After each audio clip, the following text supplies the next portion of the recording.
Hey, how you doing? This is Adam Post, publisher of more than 1,000 comic books and marketing expert covering the comic store, blasting the woke comic books, killing the comic book industry. Let's get into the story. Before we do, please be sure you are subscribed to the channel.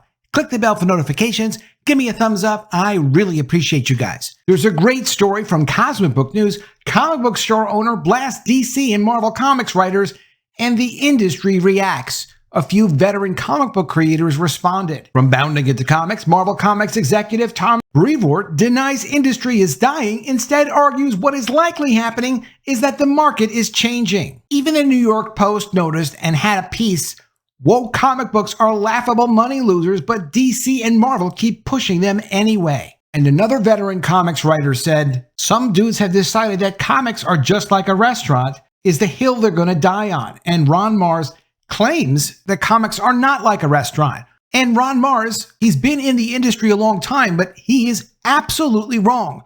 You don't get to do whatever you want to do just because you work in comic books. You do still have to make things that people want to buy. Customers get to decide what they want to buy. Just because you get to work on an iconic character that people care about, it doesn't give you the license to do whatever you want to do and disrespect the iconic history of that character. The comic book store owner that gave this commentary was clipped from his YouTube channel. It's the Comic Book Palace. It's Glenn O'Leary, and he's got a relatively popular YouTube channel. I will put a link to it in the description so you can check it out for yourself. He's definitely a guy that cares about comic books. Currently going viral amid the comic book community on Twitter is a video from a comic book store owner who blasts the writers of DC and Marvel Comics. The comic book store owner of the Comic Book Palace from Massachusetts, Glenn O'Leary, has more than a few things to say about the writers not caring about the fans, characters, and source material anymore, and blasts them for injecting themselves into the material. In the clip, he says this, quote, most of these new writers don't have the love of comics like the older writers had. All they care about is, how can I put myself into the book? He says in the video, which has been viewed over 1 million times. He then adds, no, we don't care about what you would do if you were Iron Man. We don't get who you are. You are writing Tony Stark. You are not writing yourself in a book. If that's the case, write your own comic book with you in it. Nobody will read it because nobody cares. People grew up loving Peter Parker, loving Miles Morales, loving all these Captain America. We don't need you to put your input in it. Just write Steve Rogers. Don't write what would Steve Rogers be if I was Steve Rogers. That's not how it works. Glenn continues, but that's not how most of the new people write nowadays. Because we don't care what you would do because we don't care about your life whatsoever. Just write a book. Get paid for what you do.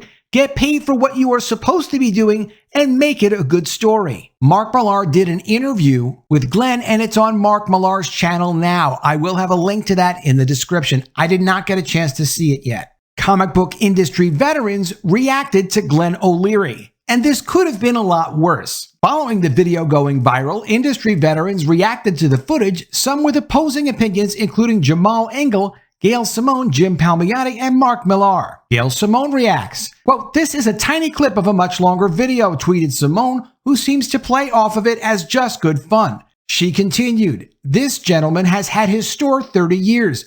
My hat is off to him, and I have watched his videos, and they're good fun. Jamal Engel reacts, and this is the most negative response I've seen. Also, of course, the most off-base one I've seen. Jamal Engel, however, blatantly attacks the owner and mocks him.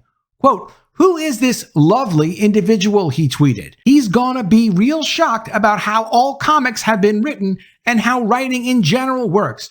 His business is dying because he refuses to change with the times. Engel added, there's a simple rule in sales. Showing contempt for the product shows contempt for the customer. Don't do it. Sell everything like you love it. Okay, that is not a rule in sales.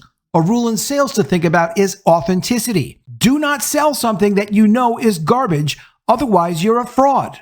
A comic book store owner does not have to worship every comic book that he sells. And when a customer who's been his customer in sometimes for 10 years, 20 years, 30 years, because he's been in business 30 years, you're talking about a couple of generations. When a customer comes to him and says, hey, Glenn, What is it with these comics? Why are they pushing this ridiculous agenda? Why can't I buy a Green Lantern comic and just get a story about Green Lantern without woke politics and woke ideology? Glenn is not going to lie to him and say, look, the problem is you're not changing with the times, customer. He's going to say, yeah, it's garbage. Sorry about that. You know I don't control DC Comics. When comic book creators get the opportunity to write, draw, work on a comic book character that's been around for decades, they are supposed to leave that character in at least as good shape as before they came onto the character. They are not supposed to change what the character is all about. And when I'm talking about supposed to, I'm talking about staying on brand. I'm talking about keeping the promise with the customer. When you have a character, Spider-Man, Green Lantern, Superman, doesn't matter who it is, they have a history. That's why it has a brand. That's why it's iconic. There is no creative right to undermine and upset and damage the relationship that a customer has with that character. It's a privilege to be able to work on a classic, iconic character. But unfortunately, big comic companies are allowing creators to abuse that privilege. Regardless of what delusional thoughts a comic book creator has, no, a comic book store owner is not able to tell a comic book fan of many decades that something that is a garbage comic book is actually a good comic book. They just don't get it. The fan isn't going to believe it anyway. James Eichel also said, seriously, he reminds me of a few of the old guard guys who used to run shops here in New York City from stores that smelled like stale cigarettes, mold, and urine, unclean, sloppily stocked. Those guys either went out of business, died, or both. There used to be a shop called Comics Plus in Park Slope. Park Slope is in Brooklyn, New York. The owner was a miserable old man. His incontinent mother spent every day smoking cigarettes in the store, smelling like urine. He had 2 employees in the years I went there and reluctantly carried indie books. The place hadn't been cleaned since they were forced to downsize around 1997 and finally closed in the early 2000s, said Eichel. Jimmy Palmiotti sent out a tweet, but then deleted it. Jimmy Palmiotti offered his 2 cents, but deleted a tweet following a big backlash. Quote, it is something I tell newer writers all the time. Read all the history of the character and understand their motivations and why the audience fell in love with them. It will help you understand who they are, so if you change anything about them, it's in line with who they are, he said in a deleted tweet. Palmiotti added, deleted that post because of the bad energy it was bringing. Amazing how some people can't have a civil conversation anymore.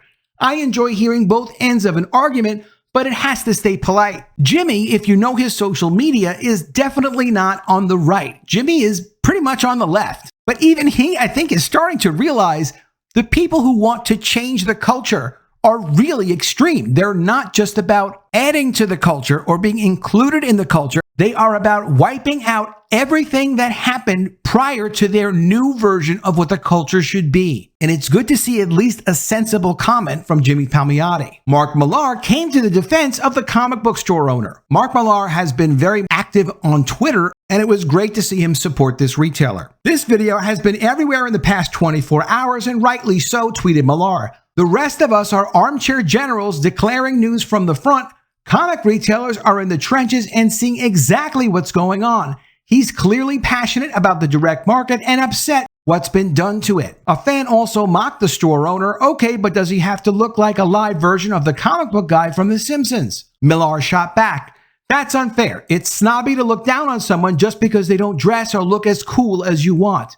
I think he looks very cool. This guy has been working hard on behalf of publishers and creators for over 30 years and deserves to have his opinion listened to. Mark Millar sent an interesting response that shows his awareness of what's up with the industry. Mark made reportedly $30 to $50 million selling his Millar World comics company to Netflix, and he appreciates that that success would not have been possible without comic book stores. Zombie Moses tweeted at Mark Millar, gotta wonder why Millar is so invested in propping up the rotting corpse that is the local comic book store and pretending it can be saved by better stories. Because the amazing life I'm lucky enough to have now comes from comic book store retailers slogging their guts out and giving me a career, and all of us a beautiful hobby I've loved since I was 5. The direct market is our greatest asset and won't be replaced when gone. Millar is right about that, and it's great that he's focused on it because the excitement for comic books, the enthusiasm for comic books, properties like Teenage Mutant Ninja Turtles, The Walking Dead, all of the Valiant Comics universe, even Marvel Comics itself. Marvel Comics was basically saved by the direct comic book store market in the 1980s because Marvel Comics was not doing well in the 1970s. Direct sales to comic book stores on a non-returnable basis became a business in the 1970s, but did not really take off until the 1980s. If Marvel didn't have that additional distribution channel to sell to on a non-returnable basis, at the very least, they would have had to cut back dramatically because, as you've probably noticed now, comic books are not sold on newsstands much anymore. Without the steady payments from distributors like Diamond Comic Distributors, Capital when they were in business, Heroes World when they were in business, paying independent publishers, you would not have seen these other creations. Spawn, Youngblood, Malibu's entire Ultraverse, all of Mark Millar's books. Crowdfunding hasn't even been relevant except for the past few years. But even with crowdfunding, you see very few single gigantic breakout hits on crowdfunding, especially if you're talking about a breakout hit that becomes part of popular culture. Comic book stores allow publishers to put comic books from any company right next to Marvel's comics, right next to DC's comics. And then the fans can decide what they want to buy. It's the only way to reach impulse buyers who can go look at a physical comic and then decide if they want to buy it or not. Let me know what you think of all this in the comments below. Always love to see your ideas. Please be sure you are subscribed to the channel. Click the bell for notifications. Give me a thumbs up, and I'll see you again soon with another video. And if I don't see you, I will miss you.